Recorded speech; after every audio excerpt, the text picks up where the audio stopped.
Assalamualaikum warahmatullahi wabarakatuh. Halo teman-teman Sobat UT, sebelum memulai belajar di video ini, kalian bisa berdoa terlebih dahulu, agar dimudahkan dalam memahami materi kali ini. Berdoa dipersilahkan. Setelah selesai, kalian bisa memulai menonton video teks dan audio ini ya. Selamat belajar. Jangan lupa subscribe, like, dan komen ya. Karena mata kuliah hukum pajak dan acara perpajakan. Modul 1. Kegiatan belajar 3. Fungsi dan syarat pemungutan pajak. Setelah memahami pengertian tentang ruang lingkup pajak dan definisi tentang pajak, selanjutnya kita akan membahas fungsi pajak dan syarat pemungutan pajak yang dilakukan oleh negara kepada masyarakat. A. Fungsi pajak. Fungsi pajak menurut pendapat modern dari Richard A. Musgrave sebagai berikut. 1. Fungsi budgetair.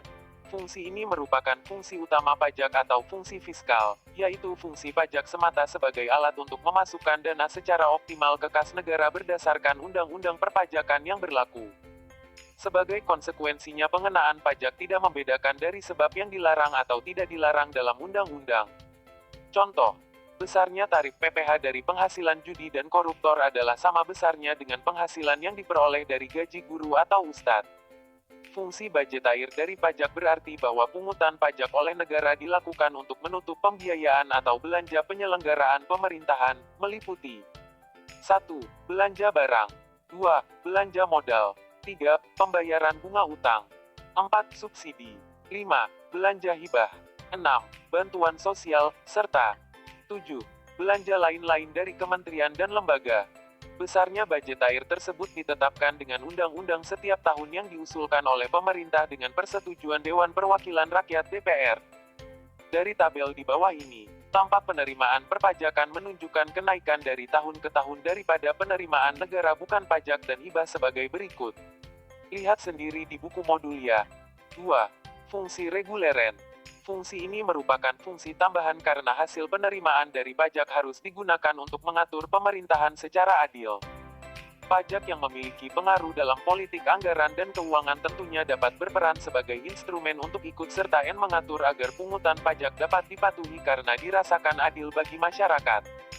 Fungsi mengatur dari pajak dimaksudkan bahwa pajak itu dapat dipergunakan sebagai alat untuk mengatur pelaksanaan kebijakan negara dalam lapangan ekonomi dan sosial. Fungsi tersebut dapat diwujudkan dalam suatu bentuk paket kebijakan perpajakan, fiskal polisi, secara khusus misalnya insentif pajak terhadap para investor, tidak mengenakan suatu pajak tertentu di daerah kawasan berikat, mengenakan tarif pajak yang tinggi terhadap penjualan minuman beralkohol, del. 3. Fungsi distribution of income. Pajak yang dipungut pemerintah didistribusikan kembali kepada masyarakat sehingga pendapatan nasional melalui pajak dapat dikontribusikan merata di seluruh lapisan masyarakat. Dalam teori hukum pajak lazim disebut dengan earmarking tax, yaitu bahwa penerimaan pajak harus diperuntukkan kembali kepada masyarakat. Dengan adanya fungsi ini memberikan stimulus agar masyarakat patuh membayar pajak ikut juga mengawasi penggunaan dari penerimaan pajak. 4. Fungsi harmonization of political wants and economy. Kepentingan pemerintah dalam memungut pajak harus jelas sesuai dengan peraturan perpajakan, namun tetap memperhatikan keserasian keadaan politik dan ekonomi negara. Misalnya, pungutan pajak harus menghormati dan memberlakukan perjanjian pajak yang dilakukan secara bilateral antar negara, tax treaty, dan pajak internasional berikut ini. A. Perjanjian Penghindaran Pajak Berganda (buka P3B), Tax Treaty, adalah perjanjian antar dua negara berisikan kesepakatan perlakuan perpajakan terhadap subjek, objek, tarif pajak dan hal-hal lain dalam rangka penghindaran pajak berganda dari dua negara. B. Regulasi pajak secara internasional, hendaknya dijadikan rujukan dalam rangka menghormati dan memperhatikan keserasian politik antar negara. 5. Fungsi stabilization of economy. Pajak merupakan alat untuk menstabilkan perekonomian karena dengan pajak akan mempengaruhi pertumbuhan ekonomi yang berdampak pada lapangan kerja, stabilitas harga, inflasi neraca perdagangan, des. Oleh karena itu, regulasi pajak kebijakan pajak diupayakan agar A. Jangan sampai menghambat lancarnya produksi dan perdagangan. B. Tidak menghalangi usaha rakyat untuk mencapai kemakmuran. C. Tidak memberikan dampak ekonomi yang negatif. D. Memperhatikan aspek keadilan dan kemampuan rakyat. E. Memperhitungkan potensi penerimaan. Misalnya, penerimaan pajak menjadi tulang punggung pendapatan negara dalam APBN, karena kisaran 80% pendapatan negara diperoleh dari penerimaan perpajakan yang setiap tahun APBN tersebut dibahas bersama pemerintah dengan DPR dan ditetapkan menjadi undang-undang. Dalam menetapkan UU tersebut, tentunya di dalamnya telah mempertimbangkan politik anggaran dan perekonomian yang meliputi stabilitas harga, neraca perdagangan, pertumbuhan ekonomi, inflasi, dan untuk mendukung tercapainya sasaran fungsi penerimaan pajak, ditempuh berbagai kebijakan yang meliputi upaya A. Intensifikasi pemungutan pajak. B. Ekstensifikasi subjek atau objek pajak. C. Kerjasama dengan instansi pemerintah dalam rangka pengumpulan data. D. Mengoptimalkan bank data secara elektronik. E. Peningkatan pelayanan kepada wajib pajak. Kebijakan tersebut diaplikasikan terhadap wajib pajak dan jenis pajak terkait, tentunya melalui pemeriksaan dan selanjutnya apabila wajib pajak kurang atau tidak melaporkannya kegiatan usahanya dengan benar dalam surat pemberitahuan tahunan (SPT), maka akan diterbitkan ketetapan pajak, baik berupa surat tagihan pajak (STP), surat ketetapan pajak kurang bayar (SKPKB), maupun SKPKBT, surat ketetapan pajak kurang bayar tambahan. Selain fungsi tersebut, pajak berfungsi sebagai sarana partisipasi masyarakat terhadap pembangunan negara karena pajak tidak sekedar kewajiban, tapi lebih dari itu adalah merupakan hak warga negara untuk ikut berpartisipasi dalam membangun negara.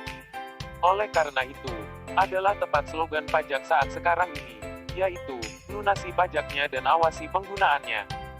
Berkaitan dengan fungsi partisipasi tersebut maka seyogianya institusi pajak harus terbuka khususnya kepada wajib pajak mengenai kewajiban dan haknya.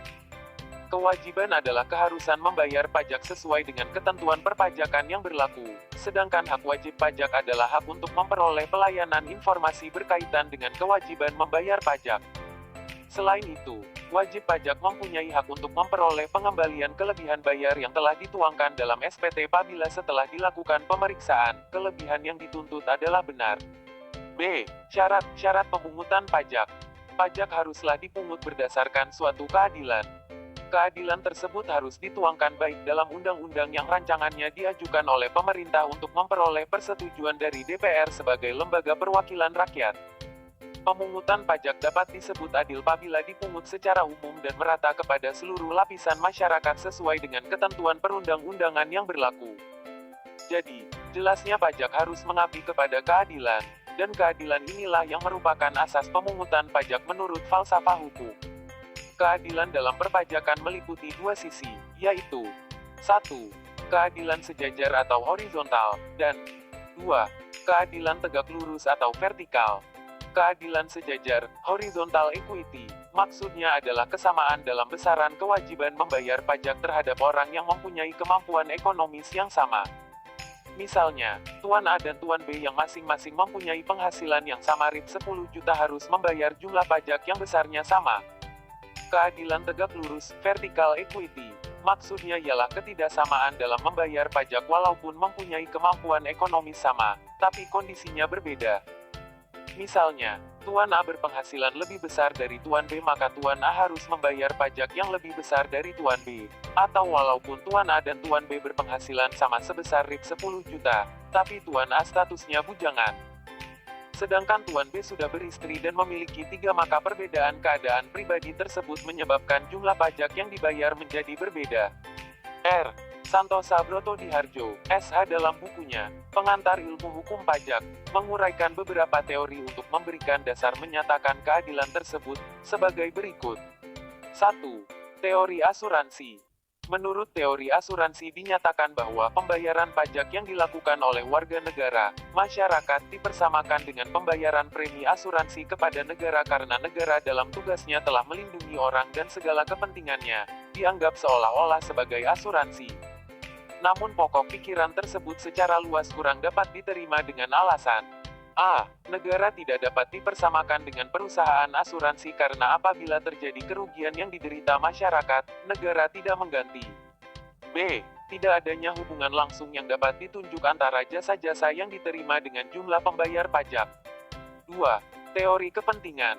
Menurut teori kepentingan, pembayaran pajak yang dilakukan oleh masyarakat kepada negara merupakan perwujudan dari peran serta masyarakat terhadap biaya kenegaraan dalam rangka menjaga dan melindungi kepentingan masyarakat. Kepentingan tersebut termasuk perlindungan atas jiwa dan harta bendanya. Sesuai dengan prinsip teori tersebut, seharusnya semakin banyak kepentingan seseorang harus semakin banyak pula membayar pajak. Namun, dalam kehidupan sehari-hari hal tersebut sulit terlaksana karena misalnya, orang yang miskin tentunya punya kepentingan yang banyak, antara lain perlindungan jaminan sosial dan sebagainya, tapi mereka justru tidak membayar pajak. Karena tidak adanya hubungan langsung antara jumlah pajak yang dibayarkan dengan kepentingan seseorang terhadap jasa pemerintah, maka teori ini pun kurang dapat diterima. 3. Teori gaya pikul. Menurut teori gaya pikul, pembayaran pajak oleh masyarakat kepada negara agar memenuhi rasa keadilan, haruslah disesuaikan dengan gaya pikul masing-masing orang yang ukurannya adalah besamnya penghasilan. Semakin besar gaya pikul seseorang berarti semakin besar pula jumlah beban pajak yang akan dipikulkan kepadanya dan sebaliknya. Gaya pikul seseorang dapat diukur misalnya dengan indikator penghasilan, kekayaan, pengeluaran, belanja, atau tanggungan keluarga dan sebagainya. 4. Teori kewajiban pajak mutlak atau teori bakti. Menurut teori kewajiban pajak mutlak atau teori bakti, pembayaran pajak oleh masyarakat kepada negara dipandang sebagai suatu bentuk pembuktian rasa baktinya kepada negara. Kebaktian tersebut dilakukan sehubungan dengan terlaksananya penyelenggaraan kepentingan umum. Dalam teori ini, dasar hukum pajak terletak pada hubungan antara rakyat dengan negara karena hakikat negara itulah maka timbul hak negara untuk memungut pajak. 5. Teori asas daya beli. Menurut teori asas daya beli, pembayaran pajak oleh masyarakat merupakan transfer daya beli dari sektor swasta ke sektor pemerintah, dan ditransfer kembali ke masyarakat dengan maksud untuk memelihara kehidupan masyarakat dan membawanya ke arah tertentu. Dasar keadilan dari pemungutan pajak terletak pada penyelenggaraan kepentingan masyarakat, bukannya kepentingan individu dan negara. Dalam pemungutan pajak syarat keadilan, asas falsafah hukum, harus diwujudkan baik dalam prinsip perundang-undangan maupun dalam pelaksanaan sehari-hari. Keadilan tersebut umumnya dituangkan dalam hak dan kewajiban wajib pajak secara tegas sehingga betul-betul memberikan jaminan dan kepastian hukum. Menurut R. Santoso Brotodiharjo, SH dalam pembuatan undang-undang pajak di samping harus memenuhi asas keadilan juga harus memenuhi syarat-syarat sebagai berikut. A. Syarat yuridis. Syarat yuridis menghendaki agar hukum pajak harus dapat memberikan jaminan dan kepastian hukum yang perlu untuk menyatakan keadilan yang tegas baik bagi negara, pemungut pajak maupun untuk masyarakat, pembayar pajak, wajib pajak. Di Indonesia sebagai negara hukum, dasar pemungutan pajak diatur dalam Undang-Undang Dasar 1945 setelah amandemen ketiga pasal 23A yang menyatakan bahwa pajak dan pungutan lain yang bersifat memaksa untuk keperluan negara diatur dengan undang-undang. Berdasarkan Undang-Undang Dasar 1945 tersebut maka dengan persetujuan Dewan Perwakilan Rakyat disusunlah Undang-Undang Pajak, untuk setiap jenis pajak yang dipungut. Dalam menyusun undang-undang pajak tersebut, harus memenuhi unsur-unsur sebagai berikut. 1. Hak-hak pemungut pajak yang telah diamanatkan oleh undang-undang harus dijamin dapat dilaksanakan dengan baik. 2. Para wajib pajak harus mendapat jaminan kepastian hukum, agar tidak diperlakukan kurang adil oleh pemungut pajak. 3. Adanya jaminan tentang kerahasiaan data wajib pajak. B. Syarat ekonomis. Syarat ekonomis menghendaki agar pemungutan pajak tidak menghalangi atau menghambat atau bukan menjadi kendala terhadap keseimbangan dalam kehidupan perekonomian. Bahkan sebaliknya justru pajak harus menjadi pendorong bagi pertumbuhan ekonomi. Hal tersebut sesuai dengan fungsi mengatur yang melekat pada pajak. Oleh karena itu, dalam kebijaksanaan perpajakan harus diusahakan agar pemungutan pajak tidak menghambat lancarnya produksi dan perdagangan serta merugikan kepentingan umum atau menghalangi usaha masyarakat untuk mencapai kesejahteraan. Syarat ekonomis ini dapat dipakai untuk mendorong atau menunjang kebijaksanaan ekonomi pemerintah, misalnya untuk mendorong pemerataan penghasilan. Diberlakukan tarif progresif untuk pajak penghasilan dan sebagainya. C. Syarat finansial. Syarat finansial menghendaki agar jumlah penerimaan pajak sedapat mungkin cukup untuk menutup belanja pemerintah, fungsi budgetair. Di samping itu, biaya pemungutan pajak hendaknya tidak terlalu besar, dan tetap memperhatikan unsur efisiensi. Sekian kegiatan belajar 3 di modul 1. Selanjutnya modul 2 kegiatan belajar 1 ada di video berikutnya. Terima kasih telah menonton.